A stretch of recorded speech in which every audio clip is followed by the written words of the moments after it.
Hello दोस्तों, आज हम आपके सामने हिंदू लॉ का एक नेक्स्ट वीडियो लाए हैं जिसमें हमने आपको पिछले वीडियो में धारा 13 तक आपको बता दिया था।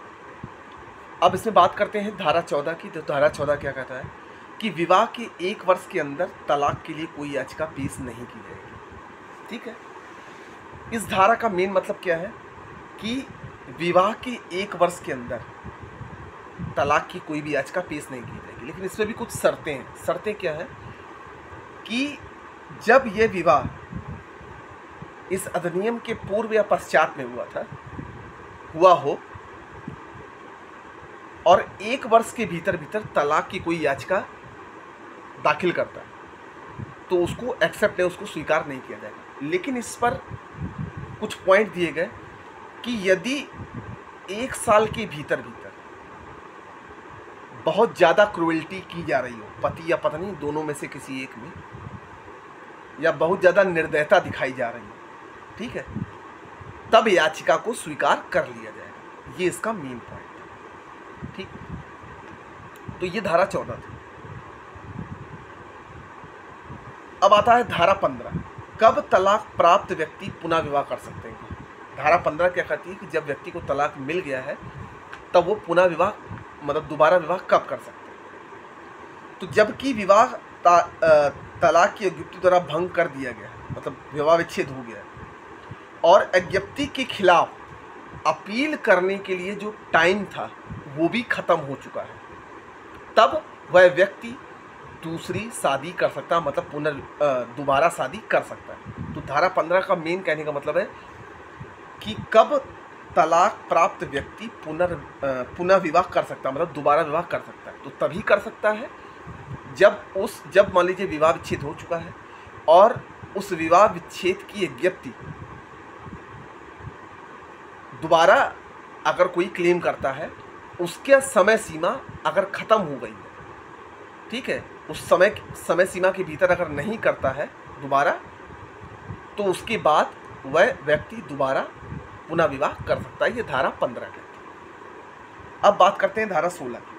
तो शून्य और शून्यकरण विवाहों के अपत्यों की धर्मिता, ये क्या है, इसका मतलब क्या है।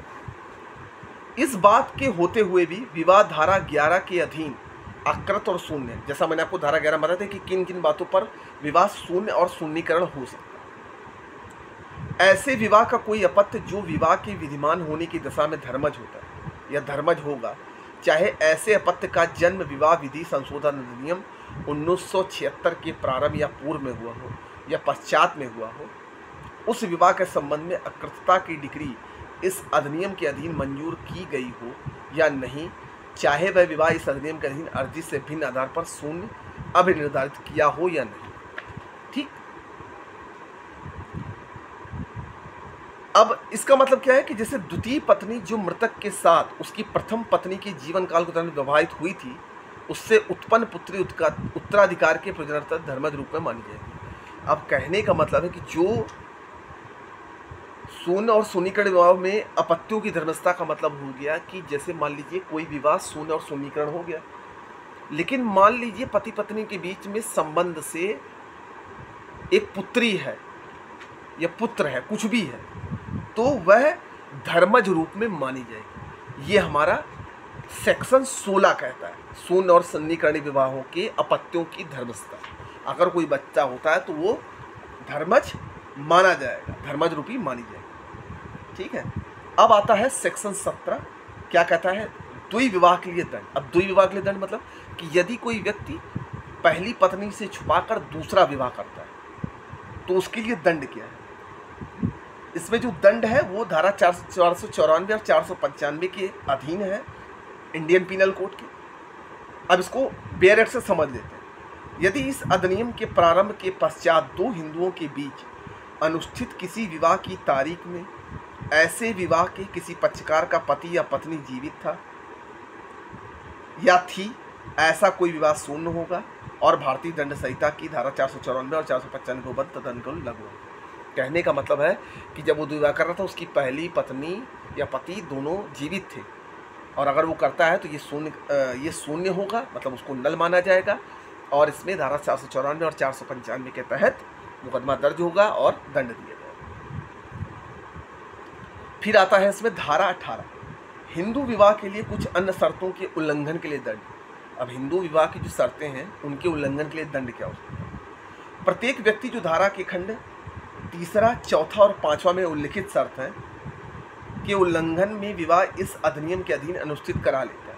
3, 4 और 5 जो धारा 5 के उपखंड, धारा 5 का खंड 3,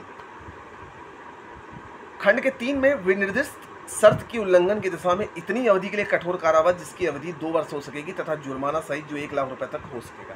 अगर मान लीजिए धारा 5 के उपखंड 3 के अधीन कोई विवाह अगर करता है बिना बताए जैसा दिया गया है तो उसको 2 साल का कठोर कारावास और 1 लाख रुपए तक जुर्माने से दंडित किया गया। फिर आता है धारा 5 के खंड 4 या खंड 5 में उल्लिखित शर्तों के उल्लंघन की अवस्था, अगर 4 और 5 इन दोनों शर्तों का उल्लंघन किया जाता है तो सादे कारावास से जो 1 महीने तक हो सकेगा या जुर्माना जो 1,000 रुपये तक हो सकेगा या दोनों से। ये धारा 18 थी।